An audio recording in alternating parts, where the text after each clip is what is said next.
Hello everyone, আসসালামু আলাইকুম। Welcome back to my YouTube channel English with Hasnaina. আজকের ক্লাসে আমরা শিখব likely to versus yet two. কখন আমরা লাইকলি টু ব্যবহার করি এবং কখন আমরা ইয়েট টু ব্যবহার করি স্পোকেন ইংলিশের ক্ষেত্রে। চলুন আজকে আমরা শিখব। এটাকে ব্যবহার করে আমরা দৈনন্দিন লাইফে অনেকগুলো সেন্টেন্স, অনেকগুলো বাক্য গঠন করতে পারি।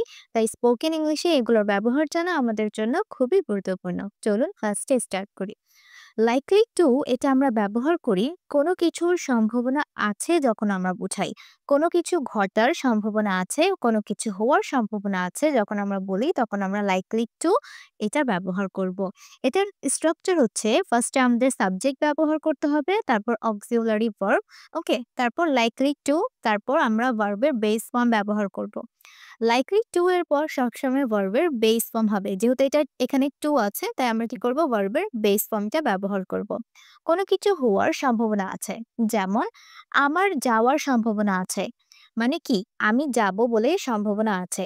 তখন এটাকে আমরা এভাবে বলবো, আই, আই এর পর কি হয়, am, I am likely to. এখানে আমরা লাইকলি টু ব্যবহার করব। Okay, I am likely to, আমার যাওয়ার সম্ভাবনা আছে, I am likely to go. Go মানে কি, যাওয়া। এখানে ভার্বের বেস ফর্ম হবে, এই জন্য আমরা এখানে গো ব্যবহার করব। আই অ্যাম লাইকলি টু গো, আমার যাওয়ার সম্ভাবনা আছে, আই অ্যাম লাইকলি টু গো।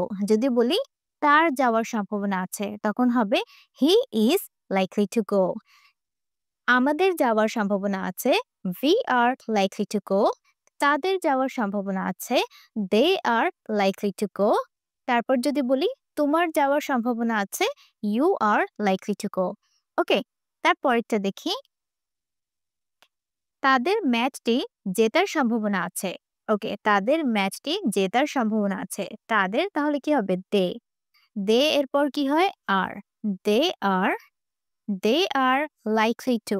ওকে, এখানে কি হবে, লাইকলি টু, সম্ভাবনা আছে তাই likely to, they are likely to জেতা, মানে জিতার ইংলিশ কি, উইন। তাহলে এখানে কি হবে, win, they are likely to win the match. Okay, the match, তাদের ম্যাচটি জিতার সম্ভাবনা আছে, they are likely to win the match. They are likely to এর পর কি হবে, ভার্বের বেস ফর্ম। উইন কি, উইন হচ্ছে একটা ভার্ব, মানে হচ্ছে কোনো কিছু জিতা, তাই এখানে কি হবে, টু উইন দ্য ম্যাচ। তারপর বৃষ্টি হওয়ার সম্ভাবনা আছে। বৃষ্টি হওয়া, বৃষ্টি হচ্ছে একটা ওয়েদার। যখন আমরা ওয়েদার নিয়ে কথা বলি তখন আমরা ইটকে একটা সাবজেক্ট আকারে ব্যবহার করতে পারি। বৃষ্টি হওয়ার সম্ভাবনা আছে, তাহলে এখানে কি হবে, ইট, ইট ইজ। ইটের পর কি হবে, is, it is likely to. Okay, it is likely to rain. Okay, it is likely to rain. এখানে বৃষ্টিটা একটা ভার্ব আকারে কাজ করছে। বৃষ্টি কিন্তু ভার্বও হতে পারে আবার নাউনও হতে পারে। যেহেতু টু এর পরে ব্যবহার করা হচ্ছে এবং এটার আগে কোনো আর্টিকেল নেই তাই এটা কি একটা verb. Okay, it is likely to rain, it is likely to rain, বৃষ্টি হওয়ার সম্ভাবনা আছে। ওকে, এখন যদি সেন্টেন্সকে আমরা নেগেটিভ করতে যাই যে কোনো কিছু হওয়ার সম্ভাবনা নেই তখন আমরা কিভাবে বলবো। যেমন যদি বলি আমার যাওয়ার সম্ভাবনা নেই, এখানে আছে আমরা যদি নেগেটিভ করে দেই যে আমার যাওয়ার সম্ভাবনা নেই তখন আমরা কি বলবো, I am, I am, I am not. এখানে নট ব্যবহৃত হবে, I am not likely, likely, I am not likely to গো, আমার যাওয়ার সম্ভাবনা নেই, I am not likely to গো। তারপর যদি বলি তাদের ম্যাচটি জেতার সম্ভাবনা নেই তখন কি হবে, দে আর নট। ওকে, এখানে দে আর নট হবে, they, they are not or they aren't, they are not likely to win the match. Okay, তারপরে যদি আমরা বলি যে বৃষ্টি হওয়ার সম্ভাবনা নেই তখন আমরা কিভাবে বলবো, ইট ইজেন্ট। এখানে কি হবে, isn't or is not, it isn't likely to rain. Okay, likely to rain. It isn't likely to rain or it is not likely to rain, মানে বৃষ্টি হওয়ার সম্ভাবনা নেই। ওকে, যদি নেগেটিভ করতে হয় সেই ক্ষেত্রে আমরা কি এখানে নট ব্যবহার করব। আর যদি আমাদেরকে পজিটিভ করতে হয় সেক্ষেত্রে আমরা কি করব, শুধুমাত্র আমরা বি ভার্বটা ব্যবহার করতে পারি।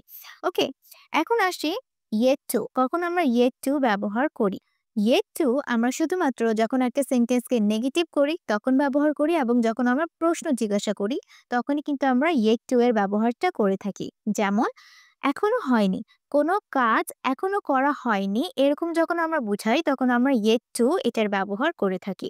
Subject, auxiliary verb, yet to তারপর কি হবে ভার্বের বেস ফর্ম।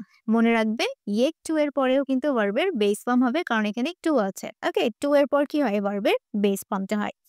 যেমন উদাহরণ যদি দেই, আমি এখনো সিদ্ধান্ত নেইনি। এটা হচ্ছে একটা নেগেটিভ সেন্টেন্স। সেক্ষেত্রে আমরা এখানে yet to এটার ব্যবহার করব। I am I am এখানে কি হবে yet to okay I am yet to decide I am yet to decide মানে কি সিদ্ধান্ত নেওয়া ওকে I am yet to decide আমি এখনো সিদ্ধান্ত নেইনি দেখেন এখানে কিন্তু সেন্টেন্সে কোনো জায়গায় not ব্যবহার করা হয়নি তারপরেও এটা একটা নেগেটিভ সেন্টেন্স কারণ এখানে yet to এর ব্যবহার করা হয়েছে yet to কে আমরা নেগেটিভ সেন্টেন্সে ব্যবহার করে থাকি এবং যখন আমরা প্রশ্ন করি তখন আমরা yet to এর ব্যবহারটা করে থাকি ওকে আমি এখনো সিদ্ধান্ত নেইনি I'm yet to decide আমি এখনো সিদ্ধান্ত নেইনি যদি বলি সে এখনো সিদ্ধান্ত নেয়নি তখন হবে he is yet to decide তুমি এখনো সিদ্ধান্ত নাওনি you are yet to decide তারা এখনো সিদ্ধান্ত নেয়নি they are yet to decide আমরা এখনো সিদ্ধান্ত নেইনি we are yet to decide ওকে তারপর আরেকটা সেন্টেন্স উদাহরণ দেই সে আমার মেসেজের এখনো উত্তর দেয়নি ওকে এখনো সে উত্তর দেয়নি সে আছে তাই এখানে কি হবে হি এর পর কি হয় is he is yet to okay he is yet to reply উত্তর দেয়নি উত্তর দেওয়ার ইংলিশ হচ্ছে reply okay he is yet to reply my to my message to my message ওকে এখানে কার মেসেজে রিপ্লাই দেয়নি আমার মেসেজে রিপ্লাই দেয়নি এখানে টু ব্যবহার করতে হবে okay he is yet to reply reply এখানে কি হচ্ছে ভার্বের বেস ফর্ম মানে হচ্ছে উত্তর দেওয়া এখানে কি হবে reply he is yet to reply to my message মানে হচ্ছে আমার মেসেজের উত্তর দেয়নি হি is yet to reply to my message okay yet to ডিসাইডটা হচ্ছে ভার্বের base form yet to reply এটা হচ্ছে ভার্বের বেস ফর্ম ওকে তারপর